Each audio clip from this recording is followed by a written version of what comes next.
हितोपदेश त्यसको 27 बाट नै हामी सिकिरहेको छौँ अझै पनि.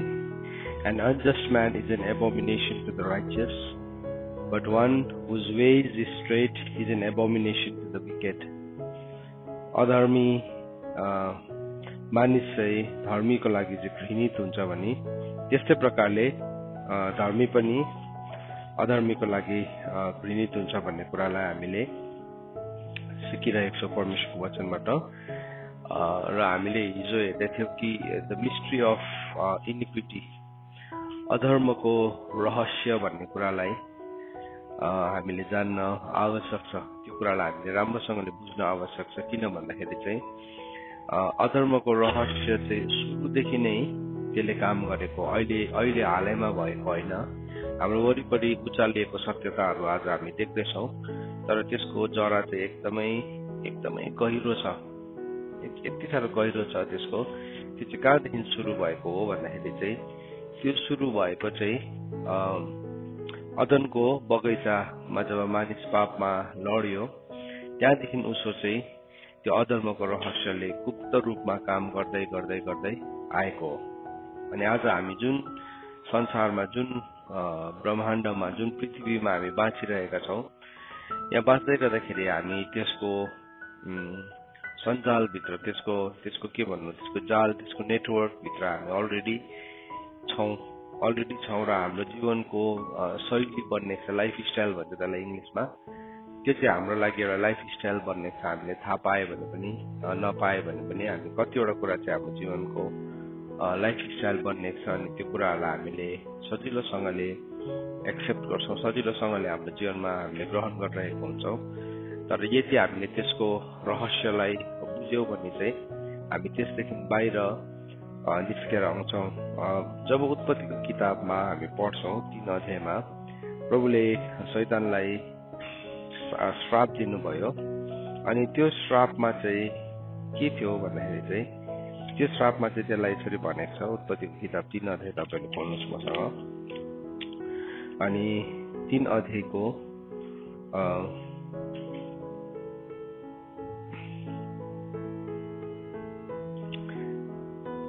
14 पदमा प्रभुले शैतानसँग बात गर्नुभएको छ. अनि यहाँ के भनेको छ भने यसरी लेखेको छ, तब परमेश्वरले साँपलाई भन्नुभयो, तैँले यसो गरेको हुनाले त सबै पाल्तु पशुहरू र सबै वन पशुहरू भन्दा ज्यादा श्रापित हुनेछस्. पेटको बलले त हिँड्नेछस् र तेरो जीवनभरि तैँले माटो खानेछस्. तेरो र स्त्रीको बीचमा र तेरो सन्तान र स्त्रीको सन्तानको बीचमा म दुश्मनी हालिदिनेछु र त्यसले तेरो शिर कुच्याउनेछन् र तैँले त्यसको कुर्कुच्चो डस्नेछस्. यो भन्ने बित्तिकै जब प्रभुले साँपलाई यो भन्नुभयो, यो श्राप दिनुभयो, त्यो श्रापलाई सुन्ने बित्तिकैदेखि उसो त्यसले एउटा कार्यलाई सुरु गरेको छ.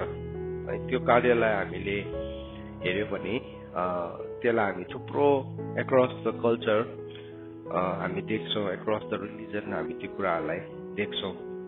त परमेश्वरको वचनमा जब हामी हेर्छौँ अनि वचनबाट हामी सिक्छौँ, उदाहरणको लागि हामी के देख्छौँ भन्दाखेरि जस्तो कि बाइबलमा हामीले तमुज भन्ने शब्दलाई भेटाउँछौँ. अनि त्यो एउटा के थियो भन्दाखेरि त्यो एउटा रिलिजन थियो. अनि त्यो रिलिजनको इतिहासलाई हेऱ्यो भने त्यसको इतिहास एकदमै पुरानो, धेरै हजार वर्ष अगाडिको रिलिजन हो, धेरै हजार वर्ष अगाडिको रिलिजन. तर त्यो रिलिजनहरूलाई हामीले अध्ययन गर्दै गर्दाखेरि के भेटाउँछौँ भन्दाखेरि चाहिँ त्यो रिलिजनमा पनि एउटा मदर चाइल्ड रिलिजन सुरु भएको छ.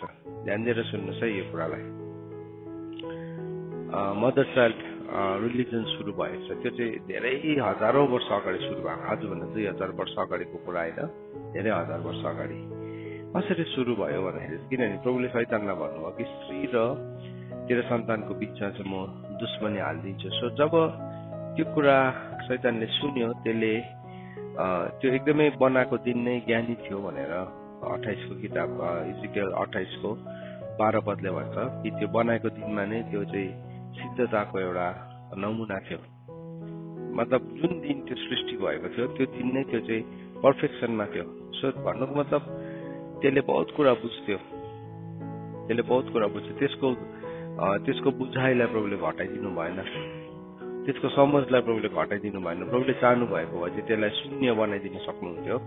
तर प्रभुले चाहिँ त्यसलाई दिएको वरदानहरू केही पनि खोज्नु भएको छैन, किनभने बाइबलले भनेको छ कि परमेश्वरको वरदानहरू चाहिँ अपरिवर्तनीय छ। रोमीको किताब 11 अध्यायले अनि 29 पदले हामीलाई भन्छ कि परमेश्वरको वरदानहरू चाहिँ अपरिवर्तनीय छ। भन्नुको मतलब प्रभुले जब पनि कसैलाई केही दिनुहुन्छ, प्रभुले कहिले पनि खोसाउनुहुन्न, कसैकोबाट पनि खोसाउनुहुन्न। अन्तत मान्छे पापमा डुबिरहेको छ तर भए पनि उसको जीवनमा चङ्गाईको वरदानले त काम गरिरहेको छ।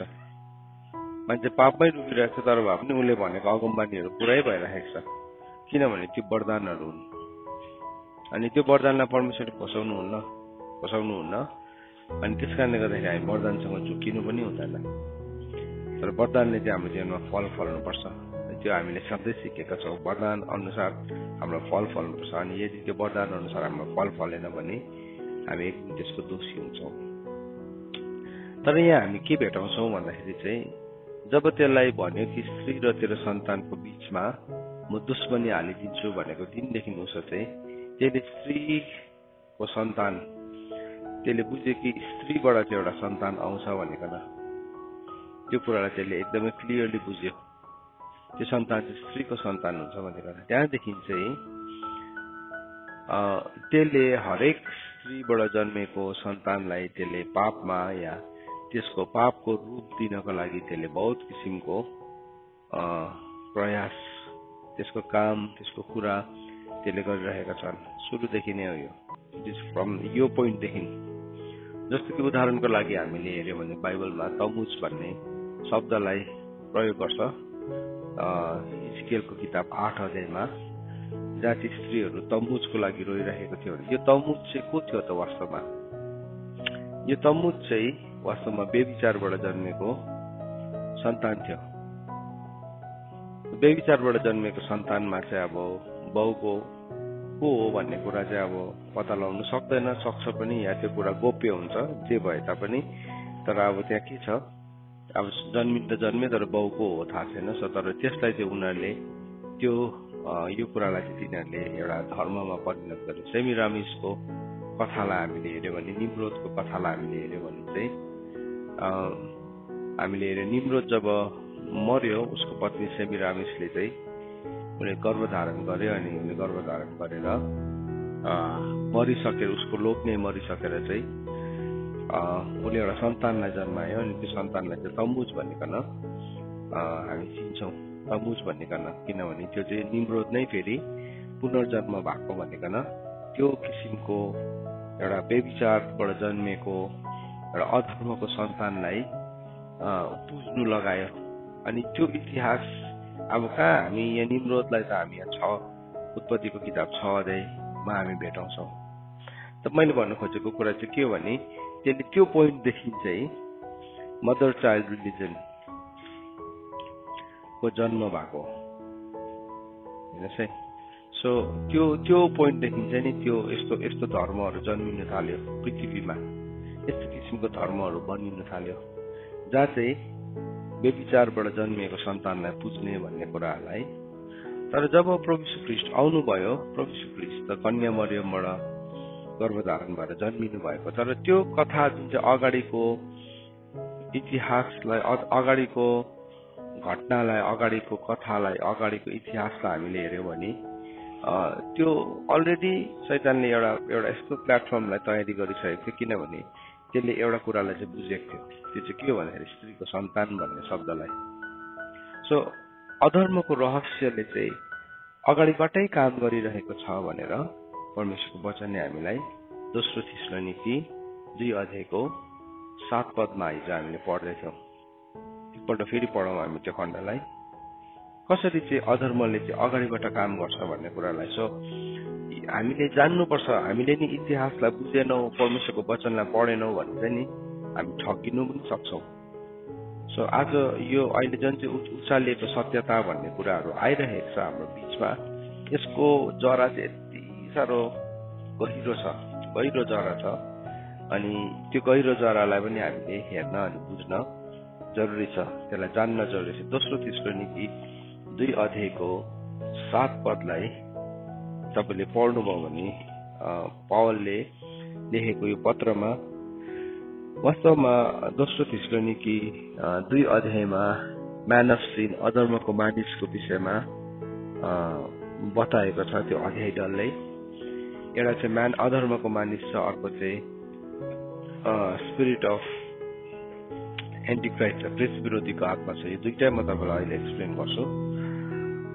यसरी भन्ने लेखेको छ दोस्रो थेसलोनिकी 2 अध्यायको 7 पदमा यसो भन्ने लेखेको छ, किनकि अधर्मको रहस्यले अघिबाट नै काम गर्छ र अहिले एकजना रोक्नेवाला छ र त्यसलाई त्यसको बाटोदेखि नहटाउन्जेलसम्म त्यसले रोकिराख्नेछ। सो बाइबलले भन्दछ कि अधर्मको रहस्यले चाहिँ कहिलेदेखि काम गरेको अरे? अगाडिदेखि नै। यो अहिले गरेको काम होइन, यो चाहिँ अगाडिदेखि नै। आज हाम्रो वरिपरि थुप्रो अधर्मको कुराहरूलाई गर्छौँ तर देख्छौँ, अनि त्यो अधर्मको कुराले चाहिँ कहिलेदेखि काम गरेको भन्दाखेरि चाहिँ अब त्यो चाहिँ एकदमै सुरुदेखि नै त्यो चाहिँ एकदमै क्रियाशील छ।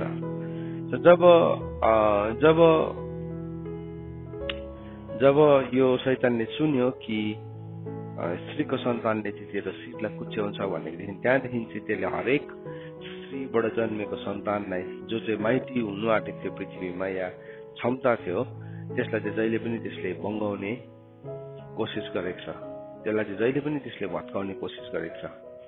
सो त्यसरी विभिन्न किसिमको कुराहरू जन्मियो अनि त्यसले एउटा इतिहास सुरु हुँदादेखि नै त्यसले एउटा कामलाई पछाडिबाट सुरु गर्न थाल्यो। सो त्यस्तै प्रकारले शैतानले हरेक मानिसको जीवनमा त्यसले हरेक पुस्तामा हरेक जातिमा त्यसले श्रापलाई ल्याउनको लागि त्यसले काम गरिरहेको हुन्छ। एउटा मान्छेकोमा त्यसलाई व्यवस्था थाहा छ कि कसरी चाहिँ 4 पुस्तासम्म श्राप बगेर जान्छ भन्ने कुरा थाहा छ त्यसलाई। सो त्यसलाई थाहा भएको कारणले गर्दाखेरि त्यसले त्यो 4-5 पुस्ता अगाडि नै एउटा मान्छेलाई श्रापित बनाउनु, एउटा मान्छेलाई नष्ट गर्नु हो भने चाहिँ त्यसले अगाडिको पुस्तादेखि नै काम गर्छ। र तपाईँ आज त्यो पहिलो पुस्ता हो भने चाहिँ तपाईँभित्र त्यो 4वटा पुस्ता लुकेको छ अनि त्यसले एउटा मान्छेलाई पापमा अधर्ममा गिराउँदै गर्दाखेरि अथवा एउटा मान्छेले पाप र अधर्मको चुनाव गर्दै गर्दाखेरि चाहिँ के हुँदै गरेको हुन्छ भन्दाखेरि चाहिँ ऊ पछाडि आउने अरू पुस्ताहरू पनि विनाशको लागि तयारी भइरहेको हुन्छ। सो परमेश्वरले जब हामी प्रभुलाई विश्वास गर्छौँ हाम्रो आत्मिक आँखाहरू खोलिन्छ। यदि हामी प्रभुतर्फ फर्किन्छौँ भने बाइबलमा भनेको छ जब पनि एउटा मान्छे प्रभुतर्फ फर्किन्छ त्यति बेला चाहिँ त्यो पर्दा हटाइन्छ भनेको छ अनि त्यो मान्छेले चाहिँ खुल्ला अनुहारले देख्न थाल्छ।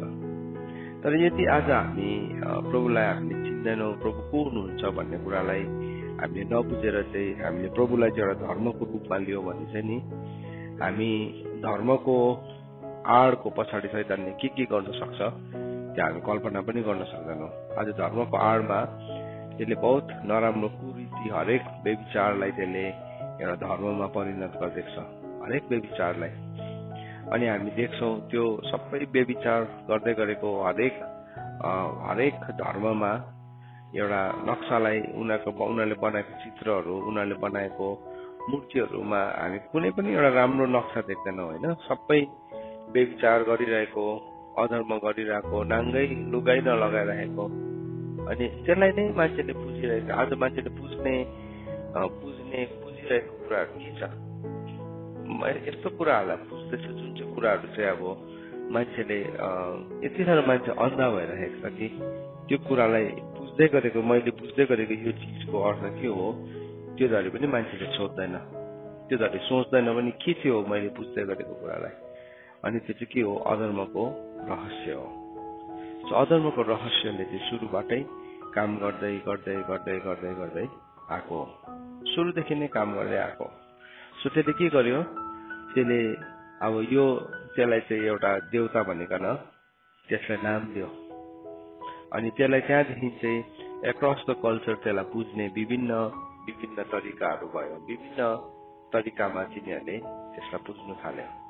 विभिन्न तरिकामा यस्तो प्रकारले पुज्न थाल्यो। अब त्यसलाई पुज्दै गर्दाखेरि चाहिँ अब उनीहरूले त्यससँग भक्ति जोड्न थाल्यो। तर जब पनि एउटा मान्छेले त्यो कुरालाई पुज्छ, त्यो भित्र भएको रङ स्पिरिट चाहिँ त्यो मान्छेभित्र आउन थालिहाल्छ।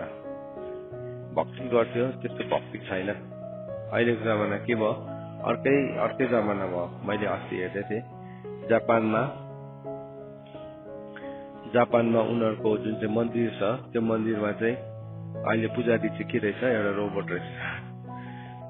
अनि रोबोटले उनीहरूसँग बात मार्दो रहेछ, शिक्षा दिँदो रहेछ, ज्ञान दिँदो रहेछ है। किनभने त्यहाँको त्यो पुजारीले भन्दा चाहिँ म त एक दिन मरेर जान्छु, तर यसभित्र मैले सबै मेरो ज्ञान हाल्दैछु भने यसले जिन्दगीभरि बोलिरहन्छ। अब त्यसै हुँदैछ। अब बिस्तारै अब आर्टिफिसियल इन्टेलिजेन्स चर्चहरू पनि सुरु हुँदैछ, जहाँ चाहिँ अब पास्टर्सहरूलाई पनि रिप्लेस गर्छ। आजको दिनमा मन्दिरमा आरती गर्ने पनि के छ, रोबोट छ। रोबोटले गरिदिन्छ आरती। सो के भयो, एभ्रिथिङ भित्र, हरेक कुरा भित्र के पस्यो, टेक्नोलोजी पस्यो। धर्म चाहिँ त्यस्तै हुन्छ, धर्मको रूप नै त्यस्तै हो। तर जब हामी साँचो परमेश्वरलाई पुज्छौँ, त्यति बेला चाहिँ हामी धर्मको लडाइँहरू लड्दैनौँ। हाम्रो लडाइँ कुनै धर्मसँग पनि छैन, कुनै व्यक्तिसँग पनि छैन, कुनै जातिसँग पनि छैन, कुनै व्यक्ति विशेषलाई या उनीहरूले पुज्दै गरेको कुरालाई हामीलाई भन्नु केही पनि छैन। त्यो हाम्रो लडाइँ पनि होइन, त्यो हाम्रो कचौडाको भाग पनि होइन। तर हाम्रो लडाइँ चाहिँ शैतानसँग छ, आकाशको शक्तिसँग छ, दुष्टको अन्धकारको शक्तिसँग छ। र त्यो अन्धकारको शक्तिले चाहिँ मान्छेलाई चाहिँ यसरी नै एउटा धर्म अर्को धर्म भनेर उनीहरूको बिचमा विभाजन हालिरहेको छ, झगडा छ, मनमुटाउ छ, मिलाप छैन। तर वास्तवमा सबैजना पृथ्वीभरि भएको हरेक मानिसको प्राणको शत्रु चाहिँ एउटा शैतान छ, जसलाई चाहिँ मान्छेले चिन्नै सकेको छैन। अनि कुनै शैतानलाई भन्दै गर्दाखेरि मान्छेले के भन्छ, हाम्रो धर्मलाई भन्यो या हामीलाई भन्यो या हाम्रोलाई यिनीहरूले घृणा गर्यो भनेर, त्यो पनि शैतानको पोलिटिक्स छ। हामीलाई कसैको बारेमा केही भन्नु छैन। हामी चाहिँ त्यो कुरासँग त हाम्रो लडाइँ नै छैन। हाम्रो लडाइँ त्योसँग हुँदै होइन। हाम्रो लडाइँ केसँग छ भन्दाखेरि चाहिँ अन्धकारको शक्तिसँग छ। तर आजको दिनमा चाहिँ त्यो अन्धकारको शक्तिले चाहिँ कसरी काम गरिरहेको छ भन्दाखेरि चाहिँ त्यो चाहिँ बिस्तारै अहिलेको टेक्नोलोजीभित्र त्यसले प्रवेश गरिसकेको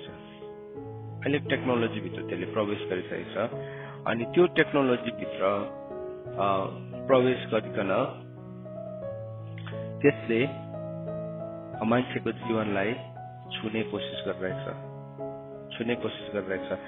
अब बाइबलमा पहिलो यूहन्ना 2 अध्यायमा हामीले गएर पढ्यौँ भने त्यहाँ एन्टिक्राइस्टको स्पिरिटको बारेमा बात गरेको छ। ख्रिस्ट विरोधी भनेको चाहिँ के हो त? ख्रिस्ट विरोधी भनेको चाहिँ के हो र भन्ने विषयमा त्यहाँ बात गरेको छ।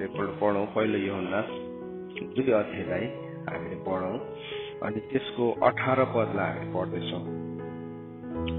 यसरी भनेको छ, हे साना केटाकेटी हो, आखिरी घडी यही हो, ख्रिस्ट विरोधी आउँछ भन्ने तिमीहरूले सुने चाहिँ अहिले पनि धेरैजना ख्रिस्ट विरोधीहरू खडा भएका छन्।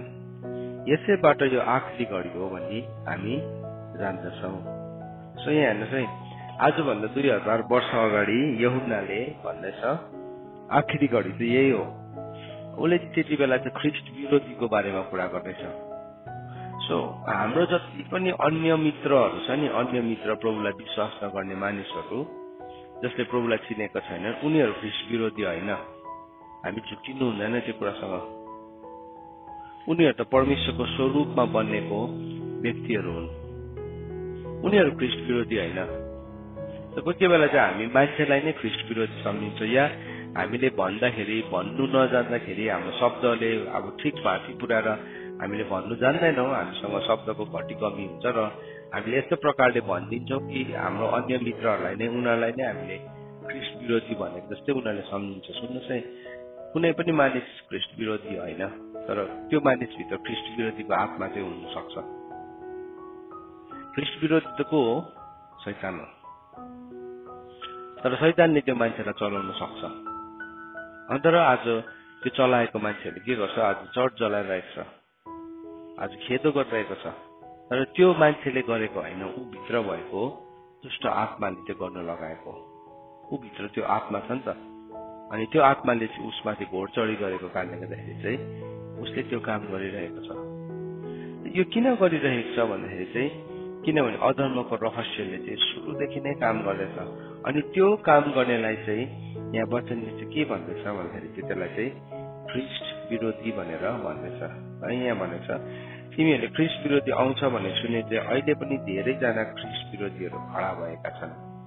सो त्यति बेला 2000 वर्ष अगाडि चाहिँ भन्दै थियो एन्टिक्राइस्ट आउँछ भनेर भन्दैछ र अहिले पनि धेरैजना ख्रिस्ट विरोधीहरू खडा भएको छ। सो इतिहासमा तपाईँले हेर्नुभयो भने कस्तो कस्तो व्यक्तिहरू थियो भन्दाखेरि अब तपाईँले चर्चको हिस्ट्रीलाई हेर्नु भन्दाखेरि तपाईँले के भेटाउनुहुन्छ भन्दाखेरि चाहिँ सुरुवाती मण्डली जो प्रभु ख्रिस्टको स्वर्गारोहण भएपछि त्यो सुरुवाती चर्च कस्तो थियो भन्दाखेरि चाहिँ परमेश्वरको वचनलाई मात्रै पालन गर्ने, प्रभुको वचनमा जे लेखेको छ त्यो मात्रै पालन गर्ने, त्यहाँदेखि उता देब्रे दाहिने केही नलाग्ने। किनभने प्रभुले त्यही सिकाउनु भएको छ नि है, परमेश्वरको व्यवस्थादेखि चाहिँ तिमी देब्रे दाहिने नलाग्नु, त्यसो गर्यो भने चाहिँ तिमी जहाँ गयो भने सफल हुन्छ। आज पनि त्यो सत्यता खडा छ, आज पनि त्यो सत्यता त्यत्तिकै सत्य हो। जब जुन दिन प्रभुले यहोशुलाई भन्नुभयो त्यत्तिकै सही हो। यदि हामी सफल हुन चाहन्छौँ भने चाहिँ नि परमेश्वरको व्यवस्थादेखि दाहिने देब्रे लाग्नु हुँदैन। हामी दाहिने देब्रे नलागी परमेश्वरको व्यवस्थाको बाटोमा हिँडेको गऱ्यो भने हामी सफल हुन्छौँ नै हुन्छ, ग्यारेन्टी हो त्यो। तर अब के भयो 330 AD मा चाहिँ के भयो भन्दाखेरि चाहिँ त्यहाँदेखि चाहिँ विभिन्न किसिमको परिवर्तनहरू आउन थाल्यो। त्यहाँदेखि अब जुन चाहिँ मानिसहरूले प्रभुलाई विश्वास गर्दैथे उनीहरूको बिचमा पनि थुप्रो किसिमको मिलावटहरू पस्न थाल्यो, अनि त्यो मिलावटको कारणले गर्दाखेरि के भयो, परमेश्वरको सत्यतालाई चाहिँ कमजोर बनाउने कुराहरू आयो। यति साह्रो कमजोर हुँदै गयो परमेश्वरको सत्यतादेखि। त्यहाँदेखि थुप्रो कुराहरू जन्मियो। हुन त पहिलादेखि नै प्रेरितहरूको दिनमा पनि निकोलाइटन्सहरू जस्तो थियो मान्छेहरू, तमोटे एलेक्जेन्डर जस्तो मान्छेहरू थियो, डेमास जस्तो मान्छेहरू थियो, जसले सत्यतालाई के गर्दै थियो, उनीहरूले बङ्गाउने कोसिस गरिरहेको थियो। उनीहरूले सजिलो बनाउने, क्रुसलाई चाहिँ अलिकति छाटेर सानो खालके बनाउने कोसिस गरिरहेको थियो। जुनै चिजलाई पनि हामीले सुरुमा आउँदै गर्दाखेरि यत्रो ठुलो डटे देख्छौँ, तर बादमा त्यो एकदमै चिटिक्कै परेको हुन्छ। रेडियोलाई हेऱ्यो भने पनि रेडियो अब आजको दिनमा देखेको पनि छैन नानीहरूले। पहिलाको रेडियो चाहिँ यत्रो ठुलो बक्सा हुन्थ्यो, यत्रो ठुलो उचाल्नै नसक्ने, त्यो किन्नुको लागि पनि लाइसेन्स चाहिन्थ्यो। लाइसेन्स निकालेर मात्रै रेडियो राख्नु पर्यो, बन्दुक राखेको जतिकै। त्यहाँदेखि के भयो, त्यो रेडियो त्यहाँ घट्दै आजको दिन हाम्रो फोनभित्र छ रेडियो, देख्दैनौँ कहाँ छ त्यो रेडियो, कुन चाहिँ भागमा रेडियो छ, तर रेडियो चाहिँ छ। त के भयो, त्यो चाहिँ घटेर चिटिक्कै बनाएको छ। कतिजना मान्छेले प्रभुको सत्यतालाई पनि घटाएर चिटिक्कै सजिलो हुने खालके, बोक्नुमा सजिलो, हेर्दाखेरि सजिलो। पहिला यत्रो ठुलो बाइबल हुन्थ्यो, यत्रो 6 इन्ची बाई 1 फुटको बाइबल हुन्थ्यो, मोटाइ नै 6 इन्ची हुन्थ्यो पहिलाको बाइबल। अब त्यस्तो बाइबल त अहिले घटेर के भएको छ, त्यो बाइबलको साइज त घटेर आधी इन्ची 1 इन्चीको भएको छ पातलो है। के गर्यो उनीहरूले, पेपर पतला बनायो, ठिकै छ, त्यसमा केही छैन, त्यो पेपर पतला बनाउँदा केही हुँदैन। तर मान्छेको कोसिस चाहिँ के छ भन्दाखेरि चाहिँ एन्टिक्राइस्ट स्पिरिटको कोसिस चाहिँ के, सत्यतालाई पनि त्यसले पातलो बनाउन चाहन्छ। बिता केही वर्षहरूमा बाइबलबाट चाहिँ मोर देन 75,000 वर्ड्सहरू हराइसकेको छ अहिले नयाँ प्रिन्ट हुने बाइबलहरूमा। कमा, एउटा सानो बिन्दु, एउटा मात्रा हटाउनु नै त्यसको अर्थ नै अर्को बनिन्छ। मैले अस्ति तपाईँहरूलाई इक्जाम्पल दिँदै थिएँ, हामीलाई स्कुलमा पढाएको थियो। हामीलाई पढाउँदाखेरि चाहिँ एउटा सानो बिन्दुको, एउटा मात्रा, एउटा कमाको अर्थ के हुन्छ है, त्यसो हामीलाई बताइरहेको थियो। अनि हाम्रो मिसले लेख्दै थियो ब्ल्याकबोर्डमा, चोर पक्रो मत जाने दो भनेर लेखेको थियो। चोर पक्रो कमा मत जाने दो। अनि त्यसको अर्थ हामीलाई सोध्दै थियो के भनेर बुझ्यो भन्दाखेरि चाहिँ चोरलाई पक्री त्यसलाई जानु नदियो। अनि त्यसको बादमा त्यहाँबाट कमा हटाइदियो। अब पढ्नु लायो हामीलाई, चोर पक्रो मत जाने दो। अब त्यसको अर्थ के भयो? चोरलाई नपक्री जानु दियो। एउटा कमाले के भयो? एउटै सेन्टेन्स हो, एउटा कमाले गर्दाखेरि के भयो? त्यसको अर्थै अर्को भयो। त्यसरी नै बाइबलबाट कमा हटाउँदै गयो, एउटा हाइफन हटाउँदै गयो, एउटा पूर्ण विराम हटाउँदै गयो। त्यसरी चाहिँ बिता केही वर्षहरूमा चाहिँ मोर देन 70,000 बाइबलबाट त्यसरी हटाइसकेको छ। किनभने यो सत्यताले चाहिँ मानिसलाई स्वतन्त्र तुल्याउँछ। कतिवटा भर्स छैन आज बाइबलमा, दुःख लाग्दो कुरा हो। किन मान्छेले यो स्पिरिटले चाहिँ घटाउन चाहन्छ। अब घटाउँछ यो अहिले हामी जुन उचालेको सत्यताको कुरा गर्छौँ नि, त्यो ठाउँमा पुगेपछि चाहिँ मान्छेले बाइबललाई हात पनि लगाउँदैन। अब बाइबलको त्यो कमा र फुल स्टप हटाउने त पुरै छोडिदिनुहोस्, मान्छेले बाइबललाई हात छुनु पनि छुँदैन। सो के भन्दैछ सुन्नुहोस् है, अहिले हामी कुन चाहिँ समयमा छौँ भन्ने कुरालाई म तपाईँहरूलाई बताउँदैछु। त अब यो बढ्दै गयो। त्यो समयमा पनि निकोलाइटन्सहरू थियो जसले संसारसँगको सम्झौताको कुराहरू लिएर आयो, चर्चमा लिइरहेको थियो। तर 300 AD देखि चाहिँ यस्तो डरलाग्दो त्यसभित्र एउटा विकृति आयो, एउटा यस्तो डाउनग्रेड, डिग्रेडेसन भन्छ इङ्ग्लिसमा, डिग्रेडेसन आयो। यति साह्रो नचाहिने कुराहरू बस्न थाल्यो। किनभने अधर्मको रहस्यले चाहिँ नरोकिकन काम गरि नै रहेको छ। अनि हामी चाहिँ निधाइरहेका हुन्छौँ। अन्धकारले चाहिँ एकपट्टि यति साह्रो नरोकिकन काम गरिरहेको छ, तर हामी चाहिँ निधाइरहेका हुन्छौँ। अनि निधाएको बेलामा चाहिँ बाइबलले के भनेको छ? एकछिनको सुताई, एकछिनको उघाई, एकछिनको आरामको निम्ति छातीमा हात राखाइले चाहिँ दरिद्रता चाहिँ, अभाव चाहिँ त्यो माथि चोर जस्तै, डाकु जस्तै, हत्यारा जस्तै आइपर्छ। सो के भयो? जब पनि हामी अल्छे हुन्छौँ नि, जब पनि हामी काम गर्दैनौँ नि प्रभुको, जब पनि हामी परमेश्वरको काममा परिश्रम गर्दैनौँ, पौलले तिमोथीलाई के भनेको छ? तिमी चाहिँ प्रभुको काममा परिश्रम गर। परिश्रम गर्नु भनेको चाहिँ हामीले कस्तो खालको बुझ्छौँ? नर्मली परिश्रम गर्नु भनेको चाहिँ हामीले भारी बोकेर गरौँ भारी बोकेर उकालो बाटो हिँडेको, पसिना सरी भएको, त्यसलाई हामी परिश्रमको नक्सा देख्छौँ। हो, त्यो पनि एउटा परिश्रम नै हो, तर त्यो शारीरिक हो। त्यो पनि हामीलाई एकदम आवश्यक छ। यदि त्यो हाम्रोमा फिजिकल एक्सर्साइज छैन भने, शारीरिक परिश्रम गर्दैन भने हामी रोगी हुन्छौँ, हामी बिरामी हुन्छौँ। तपाईँ आत्मिकी व्यक्ति होला, तर आत्मिकी व्यक्ति तपाईँ रोगी बिरामी हुनु भने चाहिँ फेरि के फाइदा भयो फेरि है? तपाईँले प्रार्थना गर्न सक्नुहुन्न, तपाईँले सङ्गतिमा समय बिताउन सक्नुहुन्न, प्रभुसँग हिँड्न सक्नुहुन्न।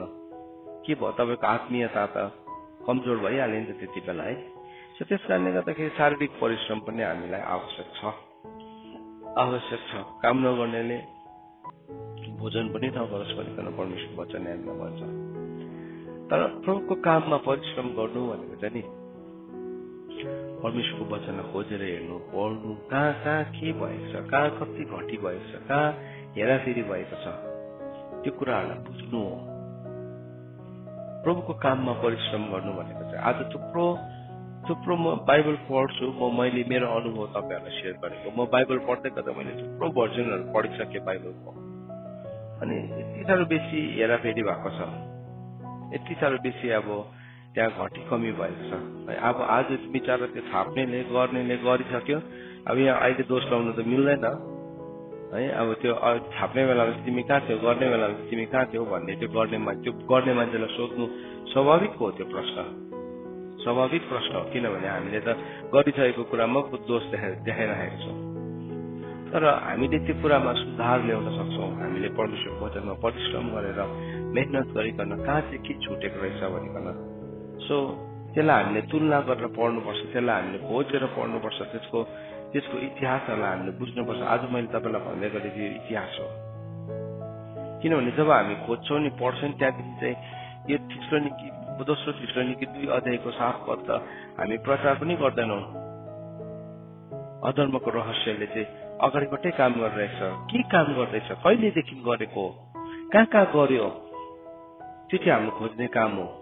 अब अधर्मको रहस्यले काम गर्दै गर्दाखेरि बाइबलबाट एउटा कमालाई टिपेर हटाइदियो, एउटा लाइनलाई हटाइदियो अघि मैले भने नि त्यही एउटै सेन्टेन्सको दुईटा अर्थ बनिन्छ है दुईटा अर्थ बनिन्छ एउटा कमा हटाइदिने चोर पक्रो मत जाने दो र चोर पक्रो मत जाने दो त्यसलाई केले फरक पार्यो बिचमा एउटा कमाले तर त्यो कमा हटाइदिँदाखेरि के भयो चोरलाई पक्रिनु आँटेको पनि छोड्दियो अन्त ध्यान नदिएको कारणले गर्दाखेरि बाइबलले भनेको छ मूर्खहरू चाहिँ के हुन्छ नाश हुन्छ भनेर लेखेको छ ध्यान नदिएको कारणले गर्दाखेरि हामीले ध्यान नै दिएको छैनौँ के चाहिँ हाम्रो यहाँबाट खोसिदिँदैछ के कुरा चाहिँ हाम्रो यहाँबाट लगिदिँदैछ ध्यान नदिएको कारणले गर्दाखेरि नै मूर्खहरू नाश हुन्छ भनेको छ अन्त त वचनमा भनेको छ कि ध्यानसँगले परमेश्वरको वचन सुन्नलाई अगाडि जानु चाहिँ कति महत्त्वपूर्ण छ यूहन्नाको किताब हितोपदेशको किताब 1 अध्यायमै लेखेको छ त्यो कुरा हितोपदेशको किताब 1 अध्यायमा 1 अध्याय सायद 30-31 तिर लेखेको छ कि कसरी चाहिँ मूर्खहरू नाश हुन्छ भनेर उसले गर्नु त गरिरहेको छ उसलाई लाग्छ मैले गरिरहेको छु मैले सिकिरहेको छु तर ध्यान दिएर गरेकै छैन लापरवाहीसँग गरिरहेको छ अन्त प्रभुको व्यवस्था दिँदाखेरि पनि तिमीले ध्यानसँग होसियारीसँग पालन गर्नु भनेर परमेश्वरको वचनले भनेको छ यसरी भनेर लेखेको छ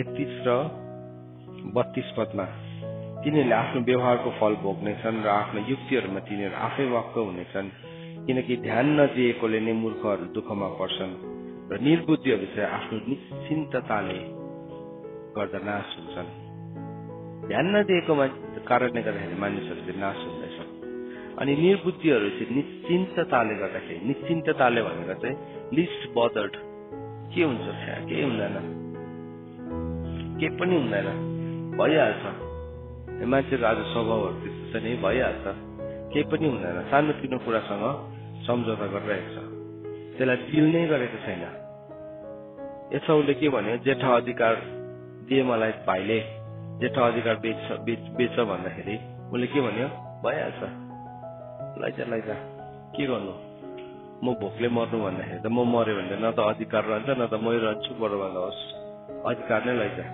ध्यान दिएन नि उसले ध्यान दिएन परमेश्वरको नजरमा ऊ एउटा बेविचारी भनेर भन्यो अनि कोही बेला नि हाम्रो जीवनमा सफलता आउँदै गर्दाखेरि धन आउँदै गर्दाखेरि हामी ध्यान दिँदैन आयो यो धन राम्रै हो ठिकै छ ध्यान दिँदैनौँ हामी सफलता आयो राम्रै हो तर कहाँबाट आउँदैछ कसरी आउँदैछ त्यसलाई खोज्छौँ हामी होसियारी छौँ भने हामी होसियारी छौँ भने चाहिँ हामी त्यसलाई तौलिन्छौँ त्यसलाई हामी जाँच पडताल गर्छौँ परमेश्वरलाई सोध्छौँ हामी प्रभु यो के हो यो सही हो मैले यो लिनु सही हो यो गर्नु सही हो होइन हामी अत्तालिँदैन त्यति बेला हामी पर्खिन्छौँ अन्त प्रभुले सही होइन भनेको छ होइन भन्नु भने हामी अत्तालेर जबरजस्ती केही कामहरू गर्दैन सुन्नुहोस् है सो ध्यान नदिएको कारणले गर्दाखेरि चाहिँ मूर्ख मानिसहरू चाहिँ नाश हुन्छ अन्त के भयो अब इतिहासमा हामीले हेर्दै जाँदाखेरि त्यसले काम गरिरहेको छ अधर्मको रहस्यले चाहिँ अगाडिबाट नै सुरुदेखि नै काम गरिरहेको छ अनि त्यो चाहिँ अब परिवर्तन हुँदा हुँदा हुँदा त्यसले एउटा नयाँ रूप लिँदैछ अब यस्तो डरलाग्दो त्यसको चरम सीमामा पुगेको छ होइन चाहिँ चरम सीमामा बाहिर भनेको छ जब दानियलको किताबमा लेखेको छ अन्तको दिनमा जब पाप चाहिँ चरम सीमामा पुगिसकेको हुन्छ भनेर लेखेको छ त्यो चरम सीमामा नि पुगेको दिनमा चाहिँ हामी आइसकेको छौँ सो अब चाहिँ के आयो भन्दाखेरि चाहिँ अब चाहिँ त्यो अधर्मको मानिस देखा पर्नु भन्दा पहिला चाहिँ के हुन्छ त एउटा चाहिँ ख्रिस्ट विरोधी भन्छ ख्रिस्ट विरोधी चाहिँ आत्मा हो सुन्नुहोस् एन्टी क्राइस्ट चाहिँ स्पिरिट हो तर म्यान अफ सिन चाहिँ व्यक्ति नै हुन्छ सुन्नुहोस् है अन्त बाइबलले दुईवटा शब्दलाई चलाएको छ अघि हामीले पहिलो यूहन्ना 2 अध्यायको 18 पदमा ख्रिस्ट विरोधी भन्ने शब्दलाई सिक्यौँ ख्रिस्ट विरोधी त आज भन्दाखेरि 2000 वर्ष अगाडि पनि थियो त्यो अन्ततः लेखकले के भन्दैछ ख्रिस्ट विरोधीहरू संसारमा आइसकेको छ अनि हामीले इतिहासमा हेर्दै जाँदाखेरि ख्रिस्ट विरोधी थुप्रो मानिसहरू ख्रिस्ट विरोधीको आत्मामा काम गरेको थियो जस्तो कि नेरो तपाईँले हेर्नु भने संसारको क्रिस्चियन्सहरूलाई पर्सिक्युट गर्ने सबैभन्दा क्रुअल किङमा को आउँथ्यो भन्दाखेरि नेरो आउँछ, रोमको। नेरो यति साह्रो क्रूर थियो, यति साह्रो उसले इसाईहरूलाई घृणा गर्थ्यो। उसले त गरेको होइन, ऊ भित्र भएको आत्माले। अहिले पनि जसहरूले इसाईहरूलाई घृणा गर्छ त्यो मान्छेले गरेको होइन। त्यस कारणले गर्दाखेरि हामीले मान्छेसँग नि रिस राख्नु, इबी राख्नु चाहिँ मूर्खता हो। तर त्यो व्यक्तिभित्र भएको त्यो दुष्ट आत्मा हो। त्यो चाहिँ जब हामी त्यस्तोलाई पनि प्रेम गर्छौँ नि, शत्रुलाई पनि, अन्त प्रभुले भन्नुहुन्छ नि तिम्रो शत्रुलाई पनि प्रेम गर भनेको। जब हामी उनीहरूलाई प्रेम गर्छौँ नि, प्रेम गरेर हामी प्रार्थना गर्छौँ, त्यो प्रार्थनाले चाहिँ ऊ भित्र भएको त्यो ख्रीष्ट विरोधीको आत्मा चाहिँ के हुन्छ, नाश हुन्छ। अन्त प्रभुले के भन्नुभएको छ, तिम्रो खेदो गर्नेहरूलाई तिमीले प्रार्थना गर। तपाईँलाई खेदो गर्दैछ नि आज जुन कुराले, त्यो मान्छेले गरेको होइन। याद राख्नुहोस्, त्यो मान्छेभित्र भएको ख्रीष्ट विरोधीको आत्मा हो। त्यो मान्छेभित्र भएको तपाईँलाई विरोध गर्ने आत्मा हो। तपाईँलाई मन नै नपराउने स्पिरिट हो। तपाईँ भित्र भएको परमेश्वरको अनोइन्टिङलाई मन नपराउने स्पिरिटले चाहिँ तपाईँलाई खेदो गर्छ जहिले पनि। अन्त त्यो चाहिँ अब हाम्रो रिएक्सन चाहिँ के हुन्छ, हामी चाहिँ कसको अनुहार देख्छौँ, त्यो व्यक्तिको अनुहार देख्छौँ, त्यो स्पिरिटको देख्छौँ, देख्दैनौँ नि त। अन्त हामीलाई रिस कोसँग उठ्छ, त्यो व्यक्तिसँग उठ्छ। अफेन्स कोसँग लिन्छौँ, त्यो व्यक्तिसँग। तर हामी बुद्धिमानी छौँ भने चाहिँ नि त्यो भित्र भएको स्पिरिटलाई हामी के गर्छौँ, बाइट गर्छौँ। त्यो भित्र भएको जुन चाहिँ त्यो भने नि हामी हर्ट फ्री हुन्छौँ। शैतानको कोसिस चाहिँ के हो भने त्यो मान्छेलाई मैले अर्को मान्छेलाई घृणा गरोस् भनेकन, त्यो चाहिँ भित्र बसेर काम गर्दैछ। तर जसद्वारा काम गर्दैछ त्यसलाई पनि त्यसले मन पराउँदैन। सुन्नुहोस्, शैतानले नि आज तपाईँलाई प्रयोग गर्दैछ नि, यो नसम्झिनुहोस् कि तपाईँलाई शैतानले मन पराउँछ भनेर। मन नै पराउँदैन। परमेश्वरको स्वरूपमा बनेको नि त्यसले कसैलाई पनि मन पराउँदैन, कसैलाई पनि। सो आज तपाईँ शैतानको एजेन्ट भएर काम गर्छ नि, कतिजनाले शैतानको फ्री एजेन्ट, विद्रोही हुन्छ, बागी भइरहेको छ, छोरा बागी भइरहेको छ, छोरी बागी भइरहेको छ, है विद्रोही भइरहेको छ तपाईँ भने याद राख्नुहोस्, तपाईँ शैतानको फ्री एजेन्ट हो। शैतानलाई तपाईँले फ्री सर्भिस दिँदैछ। तपाईँको घरमा, तपाईँको मन्दिरमा शैतानलाई तपाईँले बसिकन मजाले टुडी खेल गर्न दिइराख्नु भएको छ। तपाईँ बुद्धिमानी छ भने चाहिँ एकछिन रोकेर, अरे म किन यस्तो भएको, शैतान मतिर दास होइन, निस्कियो घरबाट हामी मान्छौँ, निकालिदिन्छौँ। तर होइन भने चाहिँ हामी त्यसलाई यति साह्रो प्यारो गरेर, त्यसलाई सम्मान गरेर, उच्च पारेर, है त्यो घमण्डको शैतानलाई राख्छौँ, त्यो रिसको शैतानलाई राख्छौँ, त्यो मै हुँ भन्ने शैतानलाई राख्छौँ, म भयङ्कर हो भन्ने शैतानलाई हामी पालिराख्छौँ। अनि त्यहाँदेखि त्यो शैतानलाई लिकन हामी अर्कोलाई सताउँछौँ, अरूलाई हामी डिस्टर्ब गर्छौँ हाम्रो जीवनले। सुन्नुहोस्, शैतानको एजेन्ट भन्ने चाहिँ नि हामीले आफै त हामी डिस्टर्ब हुन्छौँ, आफै त हामी अशान्तिमा हुन्छौँ, तर अर्कोलाई पनि हामी अशान्ति बनाउने काम गर्दै गरेको हुन्छौँ। फ्री एजेन्ट नबन्नुहोस्, हामी कोही पनि नबनौँ शैतानको। हामी याद राखौँ कि यो घर चाहिँ पवित्र आत्माको घर हो, यो घर चाहिँ पवित्र आत्माको मन्दिर हो। त नेरो जस्तो मान्छेहरू थियो। नेरोले के गर्थ्यो, यति साह्रो क्रूरता देखायो इसाईहरूलाई, प्रभुको छोराछोरीहरूलाई। अब नेरोले गरेको होइन, तर नेरो भित्र भएको एन्टी क्राइस्टको स्पिरिट छ। त्यति बेलाको मान्छेहरूले के सम्झ्यो, संसारको अन्त भएछ, किनभने ख्रीष्ट विरोधीको आत्मा आयो। अनि नेरोले चाहिँ के गरेको छ भन्दाखेरि, नेरो र अरू नेरोले हैनलाई यो अर्को राजाले के गर्यो, यरुशलेमको मन्दिरमा लगेर चाहिँ सुँगुर नै काटेर मारिदियो मन्दिरभित्र लगेकन। अनि उनीहरूले के भने, ऊ ख्रीष्ट विरोधी आएछ, ऊ निट कुरा त पवित्र स्थानमा खडा भइरहेको छ। उनीहरूले त्यति बेला के सम्झ्यो, त्यो मत्तीको किताब 24 अध्यायको 15 पदलाई उनीहरूले सम्झ्यो।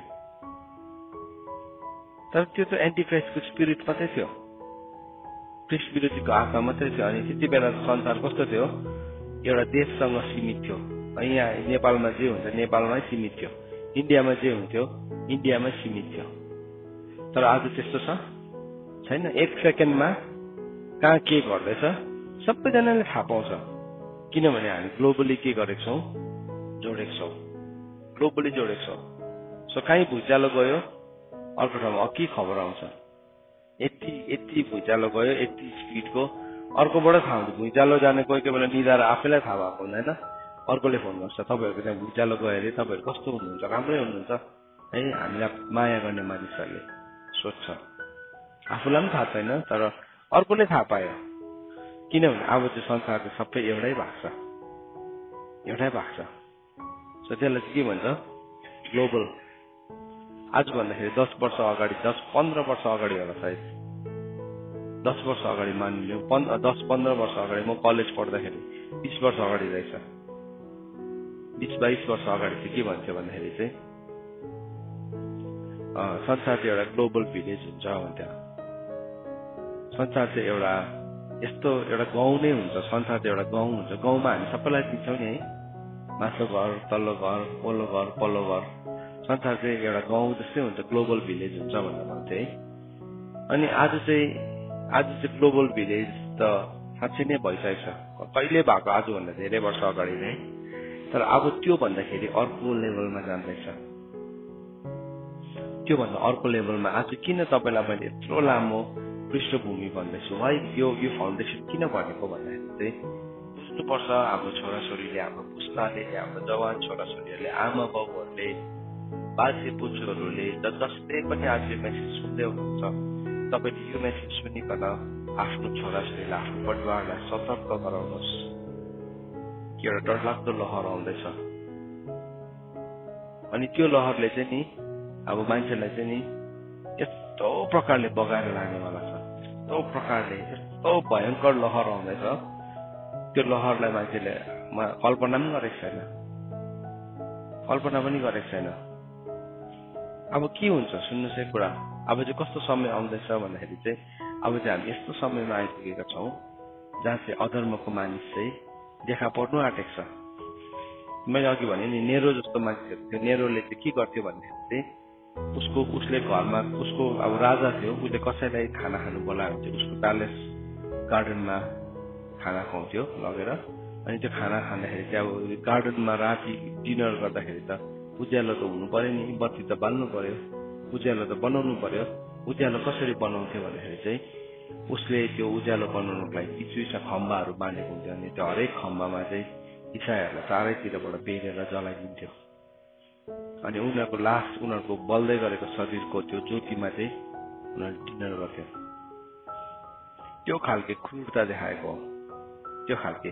अनि अहिले पनि हामी देख्छौँ क्रूरता छ, तर त्यो क्रूरता देखाउने मान्छेहरू चाहिँ म्यान अफ सिन होइन, त्यो चाहिँ एन्टिक्राइस्टको स्पिरिटमा उनीहरू अपरेट भएको। तर म्यान अफ सिन आउँछ भनेर बाइबलले हामीलाई बताएको छ। अनि त्यसको बारेमा चाहिँ दोस्रो थिस्सलुनिकी 2 अध्यायमा लेखेको छ। अधर्मको मानिस, ख्रीष्ट विरोधी र अधर्मको मानिसको भिन्नतालाई यहाँ म तपाईँहरूलाई देखाउन चाहन्छु। त्यहाँ के भनेर लेखेको छ, दोस्रो थिस्सलुनिकी 2 अध्यायको 1 देखि म तपाईँसँग पढ्दैछु।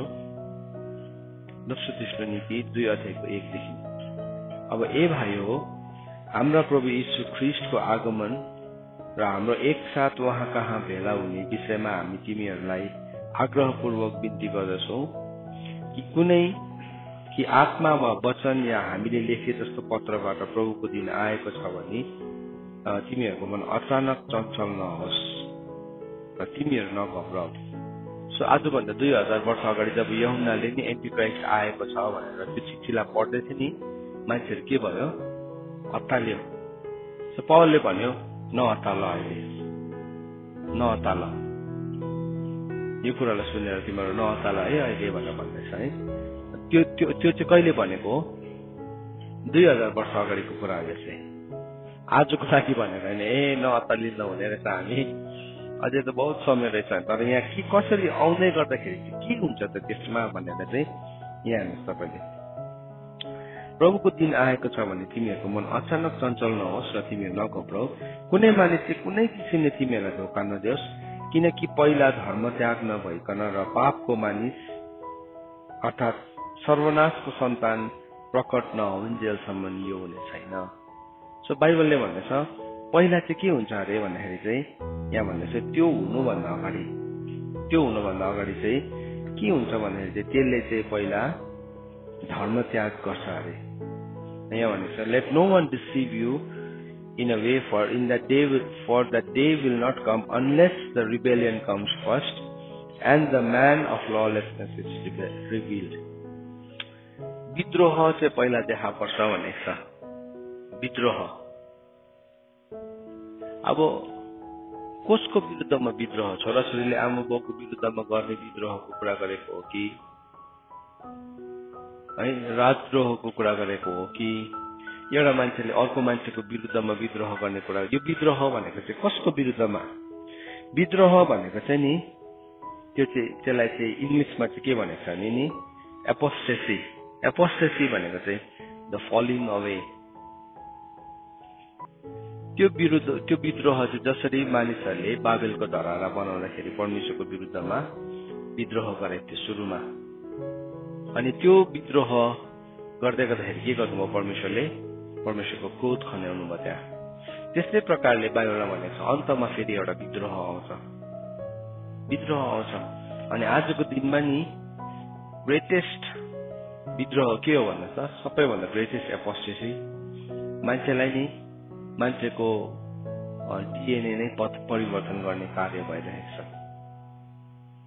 त्यो चाहिँ विद्रोहको चिन्ह हो।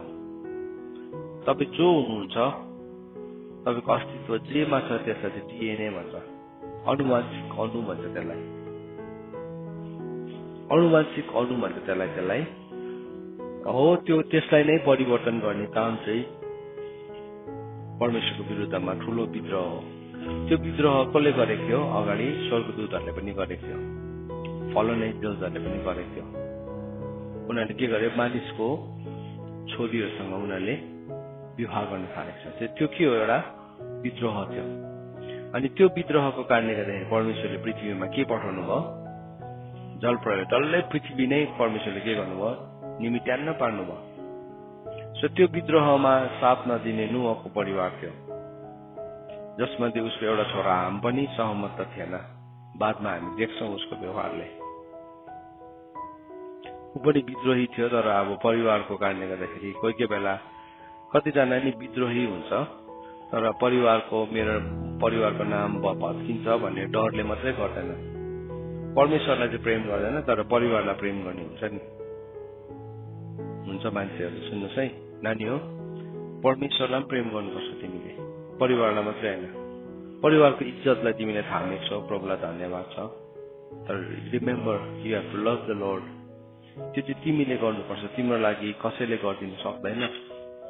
र कतिजना यस्तो हुन्छ, म मेरो परिवारको नाम चाहिँ बिगार्दिनँ, त्यस्तो हुन्छ नि, तर म प्रभुलाई विश्वास गर्दिनँ। उसले परिवारको नाम चाहिँ नबिगार्ने, परिवारको इज्जत चाहिँ थामिदिइरहेको हुन्छ। छोराले, छोरीले, नातिले, नातिनीहरूले, लोग्नेले, स्वास्नीले, तर प्रभुलाई चाहिँ प्रेम गर्दैन। त्यो भयंकर डरलाग्दो कुरा हो। ऊ अलरेडी डिसिभ भएको हो। तिमीले प्रभुलाई प्रेम गर्यो भने नि तिमीले सबैलाई प्रेम गर्न सक्छौ, तिमी इज्जतमा पनि रहन सक्छौ। त्यस कारणले गर्दाखेरि अब प्रभुको कुरा उसले झुट बोल्नु केही जस्तो पनि लाग्दैन। परिवारको हो भने फेरि उसलाई डर लाग्छ, मेरो आमाको नाम बदनाम हुन्छ कि बाउको नाम बदनाम हुन्छ, त्यो चाहिँ डर लाग्छ उसलाई। तर प्रभुको नाम बदनाम हुन्छ भन्ने चाहिँ उसलाई फेरि डर नै लाग्दैन। त्यो डिसेप्सनमा बाँच्नु हुँदैन। त्यो डिसेप्सनमा तिमी बाँच्यो भने नि के हुन्छ बादमा गएपछि त पहिला चाहिँ के आउँछ भन्दा चाहिँ पहिला चाहिँ फलिङ अवे। सो जसरी मानिसहरूले मानिसको छोरीसँग त्यो स्वर्गदूतहरूले विवाह गरे, त्यो चाहिँ एउटा ग्रेट एपोस्टेसी थियो। अनि बाइबलले भन्छ त्यस्तै एपोस्टेसी आउँछ पहिला भनेको छ। आज हामी त्यस्तै टाइम्सहरूमा आइपुगेका छौँ, त्यस्तै समयमा आइपुगेका छौँ जहाँ चाहिँ हाम्रो जीवनको हामी को हौ भन्ने कुराको अनुवांशिक अणुलाई नै बदलिने कोसिस गर्दैछ। तर त्यो दुई प्रकारले बदलिन्छ। त्यसलाई बदलिने चाहिँ एउटा चाहिँ लिटरली तपाईँको डीएनएलाई चेन्ज गरिदिन्छ, एउटा चाहिँ अर्को चाहिँ तपाईँको सोचलाई बदलिदिन्छ। अनि त्यो चाहिँ कसरी आउँछ भन्दाखेरि चाहिँ पहिला चाहिँ अब त्यो फलिङ अवे है, एपोस्टेसी भनेर त्यहाँ अघि हामीले पढ्यौँ है। र दोस्रो चाहिँ कसरी हुन्छ अरे भन्दाखेरि चाहिँ रिबेलियन। अन्त त्यहाँदेखि चाहिँ अधर्मको मानिस चाहिँ प्रकट हुन्छ, जसलाई चाहिँ विनाशको पुत्र पनि भनिकन बाइबलमा भनिन्छ, सन अफ डिस्ट्रक्सन। सो विनाशको पुत्र भनेपछि चाहिँ त्यसले चाहिँ सबै विनाश ल्याउँछ। पुत्र नै त्यो किसको लागि भएको हो, विनाशको लागि भएको। अनि त्यसले चाहिँ के गर्छ, त्यसले चाहिँ आफैलाई परमेश्वर भन्ने हरेक कुरामाथि त्यसले आफैलाई उचाल्छ। अब नि यो जुन चाहिँ अहिले उचालिएको सत्यता आउँछ नि, यसले अहिलेसम्म मान्छेले संसारमा जति कुराहरूलाई बुझ्दैछ नि त्यो सबै कुरालाई नि मेटाइदिनेवाला छ यो बलले चाहिँ, सबै कुरालाई। किनभने तपाईँ अर्कै संसारमा, तपाईँ अर्कै के भन्नु, अर्कै लोकमा एकैछिनमा पुग्न सक्नुहुन्छ, just a matter of second. अनि पहिला त अब हामी यसरी मान्छेले यसरी युट्युबलाई हेरेर, इन्टरनेटलाई हेरेर मान्छेले मजा गर्थ्यो, पाप गर्थ्यो, बेविचार गर्थ्यो। अब नि बेविचारको डेफिनेसन पनि अर्कै हुन्छ। किनभने तपाईँ त्यो एउटा कुनै पनि चस्माको माध्यमद्वारा तपाईँ अर्काको घरभित्र पनि बस्न सक्नुहुन्छ। अब एउटा बन्द कोठा भन्ने नै छैन। यद्यपि उसको शरीर त जान्दैन, तर प्रभुले भन्नुभयो नि तिमीले कसैलाई बेविचारको दृष्टिकोणले हेर्नु नै बेविचार हुने चाहिँ। सो तिमी चाहिँ नि त्यहाँ पसिकन मतलब अब कुनै अब कल्पनै गर्न सक्नुहुन्न तपाईँले त्यसको विकृति चाहिँ नि। सो त्यहाँभित्र अबको दिनमा नि धेरै मान्छेहरू पस्दैछ। यो मेसेज मैले भन्दाखेरि पनि मैले यसलाई आर्टिकुलेट गर्न सकिरहेको छैन तपाईँलाई, मैले यसलाई स्पष्टसँगले भन्न सकिरहेको छैन। किनभने त्यो यति साह्रो विशाल रूपमा त्यसले नि आफ्नो तयारीको साथ आएको छ। अब त्यसले चाहिँ के गर्दैछ, त्यसले चाहिँ ईश्वर कहलाएको हरेक कुरालाई चाहिँ विरोध गर्छ भनेको छ, एभ्रिथिङ। तर त्यो विरोध चाहिँ नि नेरोले जस्तो गर्नेवाला छैन। नेरोले त जलाइदिएर, भत्काइदिएर, काटेर, मारेर गर्थे नि। अब चाहिँ के गर्छ, एउटा मान्छेको माइन्ड नै परिवर्तन गर्थे। सकिएको नि त होइन, किन मार्नु? तपाईँको सोचलाई नै पक्रिनु सक्यो, तपाईँको दिमागभित्रै त्यो पस्नु सकेपछि त के हुन्छ? त्यसले भित्र बसेर जसरी चलाउन सक्छ। तपाईँलाई बन्दुक उठायो भने तपाईँले बन्दुक उठाउँछ, मार भनेर मार्छ। आज कतिवटा ड्रग्स त्यस्तो छ, उसले गएर क्लासरुममा गोली चलाएर मारिदिन्छ अनि उसले फर्केर भरे होसमा भन्दाखेरि तिमीले के गर्यो? मैले के गरेँ? मलाई थाहै छैन, मैले केही पनि गरेको छैन। किनभने उसलाई कसैले कन्ट्रोल गर्दैछ। अब त्यो कन्ट्रोल गर्ने ड्रग्सहरू चाहिँ एक दुईजनाले खान्थ्यो र त्यो किसिमको नराम्रो कुराहरू देख्थ्यो भने चाहिँ अब चाहिँ सारा संसारलाई नै नाश गर्ने उचालिएको सत्यता आउँदैछ। यहाँ त्यसरी नै लेखेको छ। त्यसले चाहिँ के गर्छ अरे भन्दाखेरि चाहिँ 4 पदमा हेर्नुहोस्, दोस्रो थिस्सलुनिके 2 अध्यायको 4 पदमा हेर्नुहोस्। त्यसले विरोध गर्छ र परमेश्वर कहिलेका अथवा पूज्य वस्तुहरू भन्दा पनि आफैलाई उच्च तुल्याउँछ। उचालिएको सत्यता, त्यसले चाहिँ आफैलाई उच्च तुल्याउँछ। तपाईँलाई यस्तो कुराहरूभित्र पस्छ। अब नि टेक्नोलोजीभित्र पर्छ यो। पहिला चाहिँ एउटा मान्छेलाई टेक्नोलोजीको आदत गरायो। है हामी पहिलाको फोनमा ट्याकट्याके भन्छ नि, नाम नै त्यसको ट्याकट्याके भयो। किनभने त्यो चलाउँदा ट्याक आवाज आउँछ नि त। ट्याकट्याकेदेखि चाहिँ हामी केमा पुग्यौँ? स्मार्टमा पुग्यौँ। स्मार्टदेखि चाहिँ हामी टचमा पुग्यौँ है। त्यहाँदेखि टचदेखि चाहिँ आज आँखाले खोलिने, आँखाले बन्द हुनेमा पुग्यौँ। अब चाहिँ यो चिजहरू पनि रहँदैन। अबको योजना के छ भन्नुहोस्? अबको 10 वर्षभित्र नि हाम्रो हातमा यस्तो फोनहरू, यस्तो टेक्नोलोजीहरू केही पनि हुँदैन। किनभने त्यो 10 वर्षभित्र चाहिँ त्यो मान्छेको समझभित्र, दिमागभित्र अलरेडी चिपिन्छ भइसक्यो। केही पनि छैन। तपाईँलाई फोन गर्नु पर्यो भने जस्ट सम्झिनु मात्रै पर्छ, त्यो मान्छेलाई कम्युनिकेट भइहाल्छ। यसो सुन्दाखेरि रमाइलो संसार है, तर यस्तो डरलाग्दो दासत्व हो। यस्तो डरलाग्दो दासत्व। मैले भने नि यो जुन चाहिँ आइरहेको छ आजको दिनमा, यसले चाहिँ के गर्छ त भन्दाखेरि चाहिँ यसले चाहिँ एउटा मान्छेलाई सम्पूर्ण दासत्वमा चाहिँ त्यो एउटा के भन्नु, एउटा चस्मा लगाएपछि चाहिँ तपाईँ कहाँ पुग्नुहुन्छ? माथि म माथि जुनमा जान्छु, जुनमै पुगिरहेको छ 1 सेकेन्डमा। अनि म कसैको बेडरुममा जान्छु, पुग्नु सक्छ। कस्तो डरलाग्दो कुरा है, कस्तो डरलाग्दो। त्यस्तो लगाउने मान्छे जोडेर नि उसले घर नै बसिकन ऊ यसो हेर्दाखेरि यहाँ बसेर वचन नै सुनिरहेको छ। तर बेविचार गर्दैछ उसले अर्कोतिर, कसैलाई पनि थाहा छैन। यसरी हेर्दाखेरि ऊ त एकदम ध्यान दिएर सुनिरहेको छ, एउटै कुराले एकहोरो भएर हेरिरहेको छ।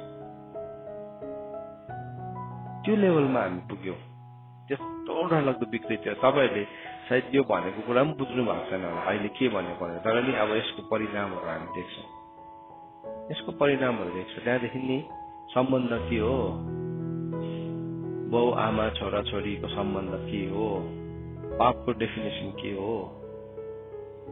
पापको डेफिनेसन मान्छेले भने नि तिमी यता नजाऊ त्यता नजाऊ, पाप गर्छ बिग्रिन्छ। अब बिग्रिनुको लागि कहीँ जानु पर्दैन। यस्तो समयमा हामी कसरी रिच आउट गर्छ होला त्यो मान्छेहरूलाई कसरी प्रभुमा जित्छ होला। कत्रो ठुलो काम छ हेर्नुहोस् त हाम्रो अगाडि। यदि परमेश्वरको सामर्थ्य छैन हामीमा, यदि पवित्र आत्माको शक्ति छैन भने चाहिँ नि इम्पोसिबल हो। बुद्धि लगाएर है, आइडिया लगाएर, कमिटी फर्म गरेर चाहिँ जित्नेवाला छैन। हेर्नुहोस् त्यो जित्नेवाला छैन। हामी चाहिँ त्यो टाइम जोनभित्र छौँ। मैले अस्ति तपाईँलाई भने यो कुरालाई म एभ्री डे डिभोसनमा भन्छु, किनभने यो जान्न जरुरी छ। हामी यसलाई जित्नु हो भने चाहिँ हामीसँग चाहिँ स्वतन्त्रताको सिद्ध व्यवस्था हुनुपर्छ। बाइबलमा भनेको छ शैतानले पनि एउटा उच्च स्ट्यान्डर्डलाई खडा गर्छ, त्यसले पनि एउटा ठुलो भेल्ला लिएर आउँछ, तर परमेश्वरले चाहिँ त्योभन्दा माथिल्लो स्ट्यान्डर्डलाई खडा गरिसक्नु भएको छ। हामीसँग हुनुहुने चाहिँ संसारमा हुनेभन्दा महान हुनुहुन्छ। हामीभित्र जो हुनुहुन्छ उहाँ चाहिँ संसारमा हुनेभन्दा महान हुनुहुन्छ। हामीले बुझेनौँ भने चाहिँ हामी के गर्छौँ, संसार नै भयङ्कर लाग्छ हामीलाई। संसार नै हामीलाई त आज एउटा सानो सत्यता बोलिदियो, एउटा कुनै कुराको इतिहासको सत्यता बोल्यो भने पनि मान्छेहरू विरोध गर्छ, विद्रोह गर्छ, लडाइँ गर्छ, झगडा गर्छ, होइन के भनेर आरोप लगाउँछ, गाली गलोच गर्छ। तर अब यसलाई कसले सामना गर्ने, यसको विरुद्धमा भन्नु के छ आज हाम्रोमा? अलरेडी हामी यो देख्दैछौँ। त्यसले चाहिँ के गर्दैछ, त्यसले विरोध गर्छ, तर त्यसको विरोध चाहिँ नि अब अर्कै किसिमको छ विरोध चाहिँ। त्यो विरोध चाहिँ एउटा मान्छेभित्र नै चाहिँ बस्छ त्यो सत्यता। अनि के गर्छ, त्यसले विरोध गर्छ र परमेश्वर कहलाएका अथवा पूज्य वस्तुहरू भन्दा पनि आफैलाई उच्च तुल्याउँछ, यहाँसम्म कि आफैलाई परमेश्वर जस्तै तुल्याएर परमेश्वरको पवित्र स्थानमा त्यो बस्छ। कुन चाहिँ हो परमेश्वरको पवित्र स्थान? हजुर, यरुशलेमको मन्दिर हो। कुन चाहिँ हो? यो शरीर रूपी मन्दिरको कुरा गरेको हो नि त। मान्छे के भन्छ, यरुशलेमको मन्दिरमा हो फिजिकल प्रेजेन्टेसन हुन्छ, त्यो रिप्रेजेन्टेसन हुन्छ होला, नहुनु पनि सक्छ। तर यो मन्दिर त परमेश्वरको लिभिङ जिउँदो मन्दिर त हामी नै हो भन्ने भनेको छ। सो त्यसले चाहिँ के गर्छ अरे, त्यसले चाहिँ आफैलाई उच्च तुल्याएर के गर्छ अरे, परमेश्वरको पवित्र स्थानमा त्यो बस्छ। सो पवित्र परमेश्वरलाई हामीले कहाँबाट पुग्छौँ, कसरी प्रेम गर्छौँ? समझले, हृदयले, शक्तिले। सारा समझ, सारा हृदय, सारा शक्तिले प्रेम गर्छौँ। आज प्रभुलाई विश्वासै कम्ती गर्नेको पनि छ नि त। समझमा छ नि त, होइन? प्रभुलाई विश्वासै नगर्नेको पनि ईश्वर छ है। साह्रै अन्याय गर्यो भने हामी के भन्छौँ है, भाइ बहिनी परमेश्वर छ है, तिमी यति याद राख है, तिमीले यति साह्रो अन्याय गर्दैछौ, तिम्रो आज शक्ति तिम्रो हातमा छ, तर परमेश्वर छ है भन्यो भने के हुन्छ? उसलाई अलिकति त्यो शब्दले के हुन्छ, झस्किन्छ नि त्यो मान्छे। किनभने साँच्चै नै हो, तिमीले जे रोप्छौ त्यसको कटिनु गर्छ है भन्यो भने के हुन्छ? झस्किन्छ नि। तर त्यसले चाहिँ नि त्यो परमेश्वर कहलाएको छ हरेक कुरालाई नै विरोध गर्छ। तपाईँको समझबाट निकालिदिन्छ, तपाईँको हृदयबाट निकालिदिन्छ, तपाईँको शक्तिबाटै निकालिदिन्छ। बुझ्दै हुनुहुन्छ तपाईँहरूले? यो सत्यता नि अब यसलाई सत्यता भन्नु त मिल्दैन, तर उनीहरूले सत्यता भन्दाखेरि उचालिएको सत्यता, त्यो चाहिँ आज हाम्रो बिचमा आइरहेको छ। यो कुरालाई त कतिजनाले त के भनेको यो मान्छेले भन्दै हुनुहुन्छ होला, तर मैले भने नि म खोलेर पनि भन्न सक्दिनँ। यो कुरालाई खोलेर पनि भन्न सक्दिनँ, तर अलरेडी यो कुरा तपाईँले चलाउँदै गर्नुभएको मिडियाहरूमा अलरेडी यो सक्रिय छ, आइसकेको छ। अनि यसले चाहिँ डरलाग्दो स्विप गर्नेवाला छ। म तपाईहरुलाई आज एउटा पहरादारको कर्तव्य भएको कारणले गर्दाखेरि म तपाईहरुलाई होशियार गराउन चाहन्छु। शत्रु आउँदैछ। यदि हामीले ध्यान दिएन भने हामी नाश हुन्छौँ। यो चाहिँ मेरो काम हो पहरादार भएर। आज चर्चले चाहिँ यो कुरालाई भन्नुपर्ने हो वास्तवमा। हरेक व्यक्तिले अन्त प्रभुले हुन जागर रह र प्रार्थना गर। के हुँदैछ वरिपरि हेर बुझ अनि प्रार्थना गर भनेको नि त त्यो भनेको चाहिँ। अनि परीक्षामा नपर। यदि हामी जागर रहेन भने नि यो कुरालाई बुझेन भने नि मजाले मान्छे परीक्षामा पर्छ। You will lose everything. सबै कुरा गुमाउनु हुन्छ। सबै कुरा गुमिन्छ। सो म जवानहरुलाई छोराछोरीहरुलाई आज जतिजनाले यो मेसेजलाई सुन्नुहुँदैछ यहाँ घरमा भएको घरदेखि बाहिर देश विदेश परदेश टोल जहाँ पनि छ गाउँ गल्ली जहाँ पनि तपाईँ हुनुहुन्छ झ्यालखानमा तपाईले जहाँ पनि यो मेसेज सुन्दै हुनुहुन्छ म तपाईहरुलाई होशियार गराउन चाहन्छु। यो आउँदैछ। यसले डरलाग्दो विनाश लिएर आउनेवाला छ। अनि यो दोस्रो थिस्सलुनीको 2 अध्यायको 3 पदलाई चाहिँ अब बुरा हुँदै गरेको चाहिँ हाम्रो आँखाले देख्दैछौँ। अनि यसले चाहिँ अन्तको समय पनि देखाउनेछ र यो हाम्रो लागि एउटा राम्रो खबर पनि हो वास्तवमा। किनभने प्रभु ढोकामै हुनुहुन्छ। परमेश्वरको वचन पढाइ अनि सुनाइमा परमेश्वरले हामीलाई आशीष दिनुभयो।